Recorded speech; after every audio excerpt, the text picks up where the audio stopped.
Donc, selon toi, bro, d'où vient principalement cette pression qu'on ressent de se dire que bon, on doit satisfaire les envies de ceux qui nous ont fait venir sur Terre, de nos parents, et aussi quelque part cette envie aussi sociétale. Voilà, parce qu'il y a des normes aussi dans la société où aujourd'hui on le ressent très bien, où l'homme n'a de la valeur qu'à travers ce qu'il apporte. Exactement. Donc, est-ce que quelque part on se sent pas obligé de faire 2 fois plus, 3 fois plus, tu vois, pour paraître l'homme parfait ou pour paraître l'homme idéal? Je vois un peu ce que tu dis. Et moi, je suis dans la mentalité de c'est toi contre toi. Tu avais parlé de pression négative et de pression positive. Justement. Pour moi, la pression négative, c'est le fait de regarder les autres pour se mettre une pression soi-même. Regarder ton frère, ta soeur, un ami, une cousine pour se dire que, bon, lui, il a tant, il a fait tant, moi, je suis derrière, moi, je peux encore faire tant. Non, ça, c'est la mauvaise pression. Justement. La bonne pression, c'est quand le toi d'il y a 1 an, il est toujours présent. Le toi d'il y a 2 ans, il est toujours présent. Là, tu dois te mettre une pression. Tu dois comprendre que franchement, tu as du retard. Parce que c'est toi contre toi-même. Le toi d'hier face au toi d'aujourd'hui. C'est ça la vraie question, en fait. Justement. Donc, c'est ça la bonne pression. Toujours toi contre toi. Toujours toi contre toi. Maintenant, niveau pression aussi, il y a la pression qui vient des parents. Mais, surtout en Afrique. Surtout en Afrique. Eux aussi, c'est pareil, c'est l'envie. Quand ils voient le fils de Mathurin, si le fils de Mathurin a fait, il a eu BPC, oui, il a eu bac, il est rentré dans la police, ils vont te dire que lui, il travaille déjà, il faut rentrer dans la police. Justement. Alors, qu'est-ce que c'est la police que tu veux faire? Non.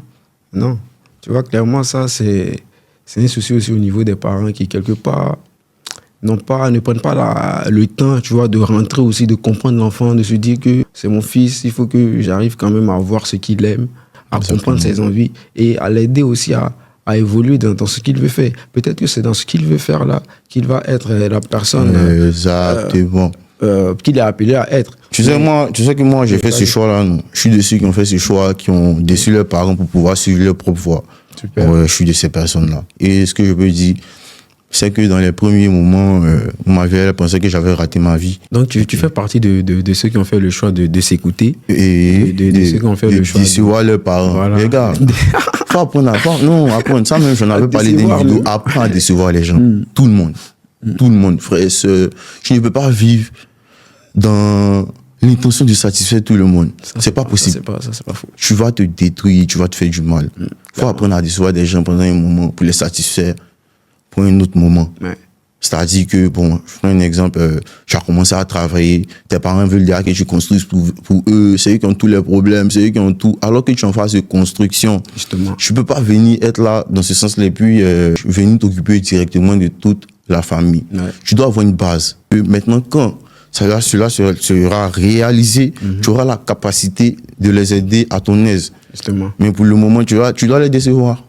Quelque part aussi, les parents, il y a toujours cette phase-là, hein, quand ça commence à aller, quand tu as un boulot stable, il y a toujours cette phase-là où il y a les attentes de la famille. Exactement. Tout. Mais les parents, moi, j'arrive pas à comprendre comment ils n'arrivent pas à avoir le recul de se dire qu'ils viennent de commencer quelque chose, c'est un processus, il n'est pas encore arrivé à ce stade-là où il doit nous aider.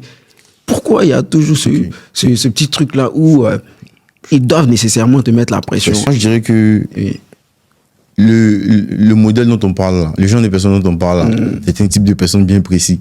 Parce que tu n'as jamais vu un boss, quelqu'un qui a réussi sa vie, mais il veut stresser son enfant, il n'a pas réussi à faire une raison pour lui.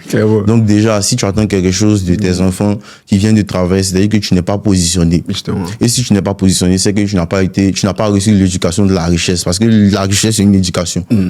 Du coup, là, tu peux pas comprendre ce que ça fait en fait. C'est nous, on n'a pas forcément reçu l'éducation de la richesse, on a grandi dans les familles modestes où nos parents ne comprennent pas certaines choses, mais on a décidé d'apprendre certains, de s'informer pour comprendre comment les choses fonctionnent. Mais là, pour eux, là, ils n'ont pas cette notion-là. Pour eux, leur fils a commencé à travailler, il doit commencer à s'occuper de la famille, il doit payer le loyer. Alors que là, le fils, il vise plus loin que ça. Il ne veut pas vous envoyer 50 000 par mois, mais pouvoir vous envoyer. Justement. Mais pour pouvoir vous envoyer 1 million, c'est un chemin. Il faut échouer, il faut se lever, il faut apprendre. Exactement. Il faut un temps. Vous allez devoir supporter. Super. Et ensuite, maintenant, tout va se passer comme prévu. Justement. C'est la patience. Justement. Donc, il n'y a pas de pression, les gars. Moi, je suis de ceux qui pensent qu'il n'y a pas de pression. Hein? Chacun son temps, chacun son apprentissage, chacun se réveille au moment où il l'a décidé, en fait. Ou au moment où il en a marre de sa situation. Justement. Parce que je pense que c'est quelque chose qui nous incombe. Hein. Ouais. Réussir dans sa vie ou bien la niquer, c'est quelque chose qui nous incombe. Un matin, tu te réveilles et puis tu vois que celui que tu es en ce moment ne peut pas avoir les choses que tu veux. Ça m'est arrivé il y a 1 an. Il y avait certaines choses que je voulais. Franchement, un jour, je me suis assis et puis là, je me suis posé la question, pourquoi j'arrivais pas à avoir certaines choses? Pourquoi j'arrivais pas à atteindre certaines sommes? Et il y a une voix qui m'a parlé, qui m'a dit que tu n'es pas prêt. J'ai dit, comment faire pour être prêt? Ça te paraît fou, hein? Mais la femme m'a répondu, ça sera difficile. Est-ce que tu acceptes le processus? J'ai dit oui. Dès l'instant que j'ai dit ça, là, toute ma vie a commencé à se mélanger. C'est que moi, normalement, je suis le gars, je m'en sors quand même. Genre, d'habitude, c'est naturel. Ouais. Mais là, man. Donc, c'était une période où j'étais loin de mes parents et je m'en sortais plus comme il fallait. Et là, j'ai vu que cette vie-là, je veux pas la vivre, en fait. Je veux pas. Il a dormi sans manger. Il a connu la faim, il a connu la galère. Pourtant, quelqu'un qui n'est pas habitué, au moins, je suis le gars, s'il n'est rien, au moins, il y a mon séant de dans ma poche et il ne demande pas, mais il a connu des moments où pour manger, il fallait appeler quelqu'un. Et puis, ça c'est arrivé à un moment précis. Précis, hein? Un moment où tu as décidé de suivre le processus. Exactement. Et puis, la voix m'a dit que ça sera difficile.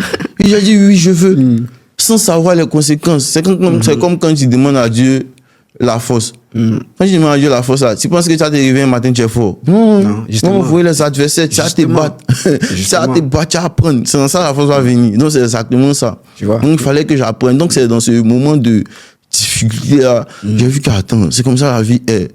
Genre, fallait vivre ça, quoi. Ouais. Une galère extrême où là, tu manques pour manger, pour voir, est-ce que c'est cette vie-là que tu veux? Parce que c'était cette vie-là que je me demandais. J'ai dit, attends. Donc, c'est-à-dire que les actions que je faisais auparavant, là, c'est à cette vie-là que je risque de terminer ma vie. Genre, c'est comme ça que je risque de finir. Est-ce que c'est cette vie-là que je veux? C'est là, face à la réalité, j'ai dit, ok, je vais faire ce qu'il faut pour changer ma vie. Si j'aimais pas lire, je vais commencer à lire. Si j'aimais pas travailler, je vais commencer à travailler.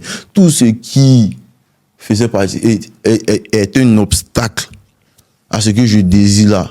Je l'ai éliminé. Ouais. Voilà, parce que j'ai quelque chose que je voulais extrêmement.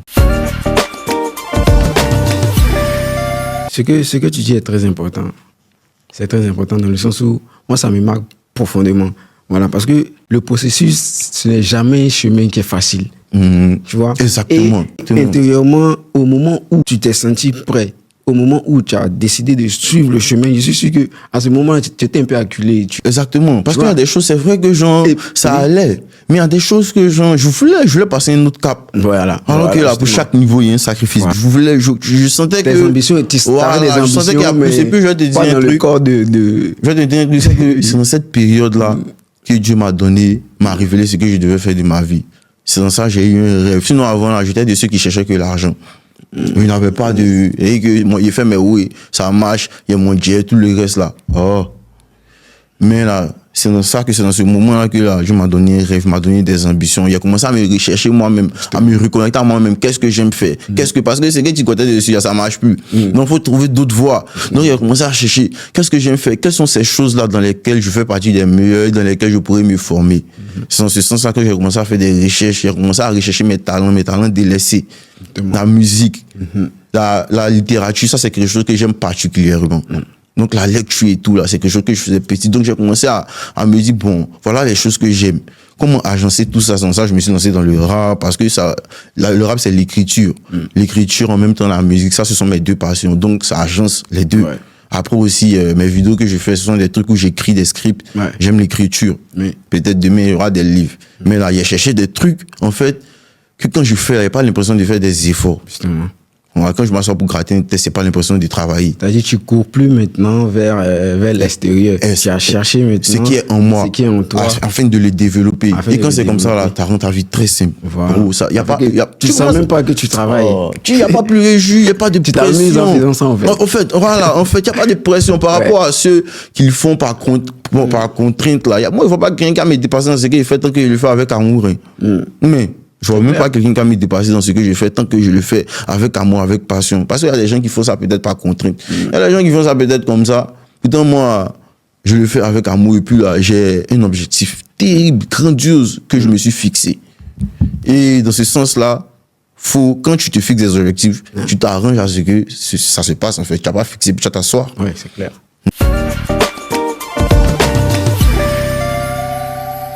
est-ce que l'échec, quelque part, n'est pas quelque chose qui devrait être normal dans ce monde-là? Dans ce monde-là. Voilà, parce que on connaît plusieurs personnes qui se découragent au moindre échec, à la première difficulté, ils arrêtent. Est-ce qu'on ne devrait pas normaliser peut-être l'échec pour avoir une évolution un peu plus élevée qu'à la norme, quoi? Les gars, pour tous ceux qui me regardent aujourd'hui, je vais vous parler, hein. L'échec là, c'est le chemin. Faut pas vous blaguer même. L'échec là, c'est le chemin. C'est l'échec qui mène à la réussite en fait. Il n'y a pas de chemin. Il faut échouer. En fait, vous savez pas, mais c'est l'échec, l'humiliation, le défavoritisme, les choses, ce genre de choses là, c'est ça qui rend un homme mieux. Si tu es venu, que tu viens du commencement, par exemple, tu fais ça, tu commences que, par exemple, tes vidéos, si tu commences que personne ne t'a négligé, que tu n'as pas tapé poteau quelque part, que tu n'as pas, qu'un coup commence à apprendre là, tu ne chercheras jamais à être meilleur que le niveau que tu as maintenant. Justement. Tu vas te contenter, déjà te dire que c'est ça qui fonctionne. Ouais. Tu risques pas de faire quelque chose de grand. Alors que l'échec te met face à tes lacunes. Ouais. L'échec, en fait, c'est ça. Il y a ceux qui échouent et puis il y a ceux qui échouent. Il y a deux façons d'échouer. Hein. Justement, il y a ceux qui se complaisent finalement dans échouer bêtement et puis échouer avec intelligence. Justement. Celui qui échoue bêtement, c'est celui qui échoue et puis il fait le même chemin, le même parcours et il espère un résultat différent. Justement. Mais celui qui échoue avec intelligence, là, quand il échoue, il s'assoit, il fait le compte rendu, il regarde ce qui n'a pas marché, il évolue sur certains points. Au prochain échec, il améliore. Justement. C'est-à-dire que à chaque, imagine, tu fais ça 100 fois. Si tu fais ça 100 fois, là, que la première fois tu as commencé, si c'est ton premier jour, que tu as fait ça 100 fois, le 100e jour, là, tu seras 100 fois plus meilleur que le premier jour. Ah, c'est clair. Donc, l'échec, il est important. Parce que plus tu échoues, plus tu évolues. Justement. Mais c'est seulement dans le cadre où tu apprends. Justement, c'est ça que je voulais dire. C'est seulement dans le cas, sinon si tu échoues, tu t'en fais les bêtises, tu tapes auto, tu fais les mêmes conneries, tu cherches même pas, tu dis tu vends pas, mais c'est toujours le même système, système de vente, c'est toujours les mêmes trucs, les mêmes publicités, tu fais rien de différent, et puis tu t'attends à quoi? Quelque part, l'échec t'apprend toujours quelque chose. En fait, c'est la base. Parce que l'échec ne vient pas pour rien comme ça. Exactement. C'est pour t'apprendre quelque chose. Quelque part, c'est parce qu'il y a quelque chose qui va pas. Voilà, il y a un moment où tu as loupé. Et puis c'est sur plusieurs aspects. Hein. Oui, ouais. Sur plusieurs aspects. Tu règles. Moi, pendant mon moment où je devais apprendre certaines choses, où j'ai commencé à truc là, je te le dis, je suis allé leçon par leçon. Hein, parce que c'est comme si, bon, je sais qu'on n'est pas, on est un peu différents sur les questions religieuses, mais moi, je suis un gars de Dieu. Moi, j'ai l'impression que Dieu me parle, j'ai l'impression d'entendre sa voix. Donc, dans mes débuts là, c'est comme si beaucoup de choses ont été traitées en moi. Moi qui étais un gars lambda, un gars normal, il y a 1 an, j'étais un jeune comme tout le monde, qui cherchait à aller s'asseoir au quartier, qui cherchait à aller. Il a vu que ça paye pas. Il a vu que ça m'apporte rien. Donc, j'ai décidé de ne plus aller au quartier. J'ai commencé à rester chez moi, à écouter j'ai commencé par les vidéos, des vidéos qui parlent de comment s'améliorer, comment devenir quelqu'un de meilleur. Après, j'ai commencé à acheter les livres, des livres qui parlent de comment savoir gérer son argent, comment savoir gérer son temps, comment savoir gérer les personnes, Tu vois, non, j'ai commencé à m'informer, j'ai commencé à prendre du temps sur ces choses-là. Parce que ce sont des choses qui étaient importantes que je n'avais pas. Ça fait que Dieu aurait pu même me donner 10 millions, je n'aurais rien foutu avec. Justement. Donc, moi, je ne suis pas un... Aujourd'hui, il y a des sommes, franchement, si c'était à 1 an que je devais ça, allez là, tu me voyais payer les 17, tu as commencé à faire n'importe quoi dans Abidjan, tu m'entends partout. Mais là, quand je suis passé par ce processus, j'ai connu la valeur de l'argent. La valeur de l'argent, parce que l'argent, quand tu as manqué, tu sais que c'est important. Quand tu as travaillé pour gagner ton langue, quand tu as sué, tu connais sa valeur. Donc ça m'a appris la valeur de l'argent. Quelque chose qu'il n'avait pas. Il faisait des choses bêtement parce que j'estimais que j'ai ça facilement. Donc je faisais des trucs, tu vois, quand tu as la grâce de certaines choses et que ça va, tu te mets dans certaines choses. Donc c'était tous ces caractères-là. Dieu ne pouvait pas me bénir réellement avec ça. Justement. Avec tous ces mauvais caractères. Il fallait changer. Tu vois, non, il fallait que cet homme qui était là, il soit formaté. Et j'étais brisé. Nous, chez les chrétiens, on appelle ça le brisement. J'étais brisé, il a pleuré. Il y a des vidéos encore où je me suis filmé, il a faim, il pleure. Il n'a jamais vécu ça. Jamais. Et puis, j'ai vu ce genre de choses-là. Je me suis filmé pour garder. Chaque fois que aujourd'hui que ça va, là, chaque fois qu'il commence à m'oublier, mais regardez. Et puis, il me rappelle que ton chemin que tu es en train de prendre, à ça là, ça mène. Ouais.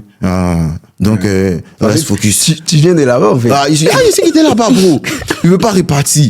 Ouais. Donc, chaque fois, quand il commence à m'oublier, parce que ça commence à aller, on dit le confort ne fait pas évoluer quelqu'un. Clairement. C'est dans la détresse la plus profonde qu'on apprend, qu'on se forge, qu'on devient l'homme qu'on est. Justement. Voilà. Et puis, j'étais quelqu'un sa confiance en soi, là, ça reposait beaucoup sur son argent. Mais quand j'ai perdu tout ça, c'est là qu'il a commencé à prendre la vraie confiance en soi. Ouais. Ne plus que ta confiance en repose sur ton argent, mais la confiance en toi intérieure, en fait. Avoir confiance en toi intérieurement, pas sur le matériel. Justement. Mais j'ai commencé à avoir confiance en moi dès l'instant où j'ai commencé à apprendre. Justement. Et puis, c'est là qu'il y a des gens qui se tombent beaucoup. Il y a des gens qui pensent que c'est en ayant l'argent qu'ils auront cette confiance. C'est vrai. Grave. C'est vrai, tu auras une confiance. Mais si le jour l'argent. Mais c'est ce que je disais une fois dans une vidéo. Okay. Le jour l'argent disparaît, ta confiance aussi, elle disparaît avec toi. Tu vois, l'argent, c'est juste une conséquence. Que tu sois avec ou que tu sois sans argent. Tu restes l'homme que tu es. Voilà, tes principes doivent être toujours solides. Voilà, tu es là, tu as toujours cette fierté-là de te dire que je suis quelqu'un avec ou sans argent. C'est très intéressant parce que ça dépend de ce que tu as bâti en toi-même. Oui. La confiance, on ne s'acquiert pas. Écoute, c'est difficile d'être un imposteur. C'est difficile d'être un imposteur. C'est-à-dire que, je sais pas, le simple fait de poster que je travaille pendant que tu n'es pas en train de travailler, c'est compliqué pour beaucoup de personnes. Moi, je ne peux pas faire ça. C'est-à-dire que si tu es un imposteur, quand tu postes les bails tu vois, les statuts comme si tu es en train de travailler, que tu ne travailles pas, tu es un imposteur. Justement. Voilà, donc c'est difficile, c'est des choses difficiles. Moi, je n'arrive pas à faire ça. C'est des gens qui se mentent facilement, moi, je pense. C'est des gens qui, eux-mêmes, ils arrivent à se mentir et puis ils se sentent pas gênés, en fait. Tu vois? Exactement. C'est-à-dire que tu es en train de faire quelque chose et puis, bon, même si tu es en train de faire, normalement, la concentration du truc même que tu es en train de faire, même doit même pas te donner même l'idée de te dire que, bon, voilà, à part si c'est dans un autre cadre où ça arrange encore ton processus ou ton contenu. Quelqu'un qui connaît son travail, quelqu'un qui, même s'il n'a pas les moyens, il a pris son temps pour faire les choses difficiles. Parce que, tu sais, il y a une différence entre les hommes et les hommes. Quelqu'un qui sait faire les choses difficiles et qui a fait les choses difficiles, tel que tout ce qui est difficile là, c'est le contraire de ce qui est facile. Ce qui est facile pour toi, c'est quoi? Manger peut-être des burgers. Toi, tu fais beaucoup de sport, j'ai remarqué ces derniers temps. Ouais. C'est difficile de faire du sport, d'aller soulever des poids. Ouais. C'est compliqué. Mais quand tu finis de faire ces activités difficiles là, tu sais pas que ça bâtit ta confiance en soi. Ouais, clairement. Ça bâtit. Ouais. Quand tu finis de lire un livre, quand tu finis d'apprendre, quand tu finis, chaque fois que tu as fait quelque chose que tu ne voulais pas faire, là, ta confiance en toi va augmenter. Justement.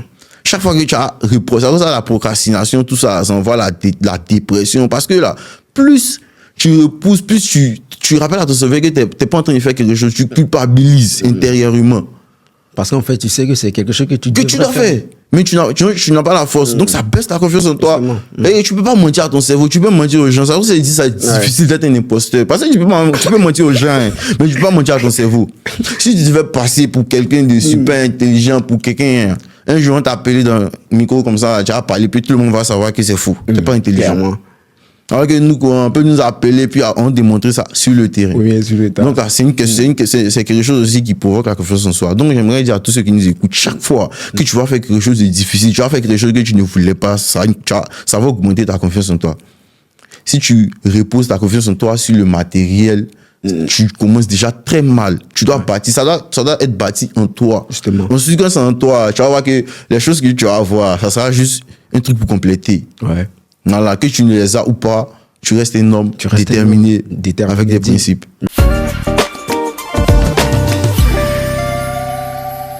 Est-ce que tu penses qu'il est nécessaire, qu'il est très important pour un homme de garder certaines choses en lui? Plus qu'important, je dirais, d'avoir des choses qu'on sait seul, en fait. D'avoir des secrets en nous. Tu vois, souvent tu penses que les gens sont tes amis, mais les gens poursuivent leurs intérêts. Clairement. Quelqu'un peut être ton ami, mais le jour où il va falloir te choisir ou se choisir, il va se choisir. Ouais. Et si se choisir revenait à te donner, il va te donner. Parce que chaque fois que quelqu'un te trahit, il se choisit. Hein. C'est clair. Hein? Ou bien il regarde ses intérêts et puis il se choisit. Donc quelqu'un, aujourd'hui peut être là et demain ne peut être là. Donc je trouve pas nécessaire de vraiment dire tout à quelqu'un. Avant, je pourrais te dire oui, mais avec l'expérience, je vois que les relations humaines sont très fragiles à tout moment, ton ami d'aujourd'hui peut devenir ton ennemi. Chaque fois que tu seras en train de parler, arrête-toi 2 secondes et demande-toi est-ce que ce que je suis en train de dire là, est-ce que demain, si moi et cette personne a un problème, ça ne peut pas se retourner contre moi? Justement. C'est la question que je dois te poser. Est-ce que le fait de garder tout ça là, est-ce que ça fait de toi quelqu'un qui n'exprime pas ses émotions? Le fait de garder certaines choses pour toi, je pense ou tu donnes que des choses stratégiques. Voilà. Bon, quand on parle d'émotions, entre nous garçons, la plupart des choses sont stratégiques. C'est difficile pour un homme de vraiment montrer ses émotions, que ce soit à ses amis garçons ou à une femme. Bon, et moi je préfère que si un homme veut montrer ses émotions, s'il veut vraiment exprimer ce qu'il veut, moi je préfère qu'il dise à son ami, qu'il dise à sa copine ou à une femme. Oui, c'est vrai que j'ai dit tout à l'heure que l'amitié est versatile, mais c'est pareil aussi pour les relations amoureuses. On a vu des femmes qui ont vu des hommes dans certaines situations, tu l'expliquais, elles faisaient comme si il n'y a rien, mais dès qu'il y a un petit problème, elles peuvent expliquer ton problème à tout le monde dehors. Tu vois. Donc les femmes sont plus à même de faire ce genre de choses-là que les hommes. Mais ça arrive quand même chez les hommes. Donc c'est de faire très attention aux informations qu'on partage, qu'on dit sur nous et tout. Surtout avec les femmes, rarement montrer sa faiblesse. Les femmes te font croire que non, donne-moi, montre-moi tes émotions, tu me montres rien, tu es froid, tu es truc. Mais je te le dis, si tu pleures 2 fois devant ta femme, que tu pleures 3e fois, elle va commencer à chercher ton opposant. Ah bon? Oui. Si tu pleures 1e fois devant ta femme, elle va te prendre dans ses bras. Ouh, c'est chaud, il montre ses émotions. Si tu pleures 2e fois, elle va dire, elle va te consoler quand même. Mais la 3e fois, là, elle va te consoler 2 cœurs. Puis elle va se dire, bon, si l'homme avec qui je suis, lui-même il pleure que moi, c'est que je suis avec qui? Donc il est très dangereux quand vous êtes en couple de montrer vos émotions et aussi, même avec des amis, parce qu'il y a des amis qui sont même dans le cas d'un mariage, vous êtes marié légalement. Tu peux pas pleurer là-bas aussi. Si tu veux, faut pas. Bon, les femmes ne veulent pas un homme qui paraisse. Elles vont beaucoup te dire le contraire, mais elles n'aiment pas les hommes qui paraissent faibles qu'elles. C'est-à-dire que si une femme se sent faute que toi ou supérieure à toi, tôt ou tard, elle va finir par voir que tu n'es plus son niveau. Même si vous sortez ensemble, finalement, elle va se dire que bon, lui là, c'est plus mon niveau. Elle va partir chercher un homme qui est fort sur certains plans, peut-être financièrement, émotionnellement. Pourquoi les femmes là? Elle fuit celui qui le court après, qui est prêt à tout. Souvent même, le gars, il a de l'argent et tout, mais quand même, là, elle se fout de lui. C'est pas qu'une question d'argent, c'est une question de caractère. Quand tu es un homme, tu dois avoir le caractère des hommes. Tu vois, tu peux pas venir montrer n'importe comment tes émotions. Montrer, bon, après, ça revient à notre sujet, est-ce que les hommes aussi ne doivent pas montrer les émotions? Toi, tu penses quoi? Là, j'aimerais t'écouter. Tu penses quoi déjà? Est-ce que pour toi, les hommes doivent montrer les émotions? Moi, je pense que principalement, il faut déjà savoir à qui tu as affaire. Exactement. Très important. Quand tu es en face de quelqu'un, que ce soit en amitié ou en amour, principalement, il faut savoir à qui tu as affaire. Moi, je suis de ceux qui pensent que c'est vrai, les gens sont méchants, c'est vrai que c'est difficile de faire confiance à tout le monde. Exactement. Mais je me dis que, exceptionnellement, il peut quand même avoir des cas où ça peut aller. Où ça peut aller. Parce que tout dépend de toi. Voilà. Ouais, au fait, si toi-même, intérieurement, tu es quelqu'un d'aligné, tu es quelqu'un qui badine pas avec ses principes, avec ses règles, tout ça, quand tu vas rencontrer quelqu'un qui badine avec ses principes, tu seras même de lui dire, là, ça m'arrange pas. Donc, toi-même, tu vas changer avant qu'on un petit cheat code, parce que je dis, j'aimerais donner un petit cheat code à ceux qui nous regardent. Connaître les gens, c'est facile. Connaître les gens, c'est facile. Les gens, ils attendent des grands gestes, des grandes actions pour connaître l'homme. Connaître l'homme, là, c'est dans les petits trucs. Comment la personne se comporte avec son voisin? Justement. Comment il se comporte avec les gens qu'il ne connaît pas? Justement. Comment il se comporte avec les gens qui ne peuvent rien lui apporter? Aujourd'hui, tu es son ami. Quand vous croisez quelqu'un, il lui manque de respect, il lui manque de tout. Et le juge ne sera pas son ami. C'est ça. Donc, il va te considérer de la même façon. C'est ça. Donc, comment les gens, comment ces petites actions, c'est dans les petites actions qu'on est l'homme, c'est comme me fait cumuler. C'est les petites actions qui créent de grandes actions. Ça. Un gars que tu as rencontré, déjà même, il t'a trompé 2 fois, il va te tromper 3e fois. Tu vois? C'est clair, c'est clair. Donc là, tout dépend de toi. Difficile. Tu vois, Mais souvent, la plupart du temps, on choisit de masquer nos émotions parce qu'on est emporté par un vent d'amour. On ne peut pas laisser la personne. Exactement. Non, on est trop amis. C'est bon, on est trop bien. amoureux. Que ce soit amis, il y a longtemps aussi, on est ensemble. Donc, du coup, non. Ah, bro, faut la personne n'est pas. Tu vois, moi, je sais pas pour toi, mais moi, je suis un capou. Je suis prêt à couper les ponts avec n'importe qui dérange ma paix intérieure. Et si, bro, moi, j'ai compris plus que jamais le sens de on vit seul, on meurt seul. Parce que tu sais, j'ai raté la mort. Donc, au fait, c'est ce moment-là, ça m'a vraiment délivré de quelque chose. De savoir que le jour où je vais partir, là, c'est la preuve, les gars. Ouais. La cicatrice. Chaque fois que je regarde, ça me rappelle que le jour où je vais partir, il est parti seul. Parce que je fais l'accident, il était plusieurs, mais moi seul, j'ai eu mon truc. Donc peut-être c'est moi seul qui pouvais mourir. Donc moi, dans ma tête, là, je vais partir seul. On n'est pas en groupe. Quitter dans cette histoire de groupe-là. Si tu es dans un bon groupe, Dieu merci. Mais si tu es dans le mauvais groupe, ça peut te faire rater ta vie carrément. Si tu es dans le bon, ça peut aussi changer ta vie carrément. Tu vois, mais on vit seul, on meurt seul. Ou bien... C'est ça. C'est comme il y a un rappeur, je sais même plus qui a dit. C'est ça, clairement. Mais il y a un rappeur qui a dit ça. Il dit, tu fais le fou en équipe, mais on meurt seul. Tu fais le fou en équipe, mais on meurt seul. C'est ça, les gars. En tout cas, ça a été un plaisir. Ouais, c'était bien. Aujourd'hui d'avoir été avec le Konix.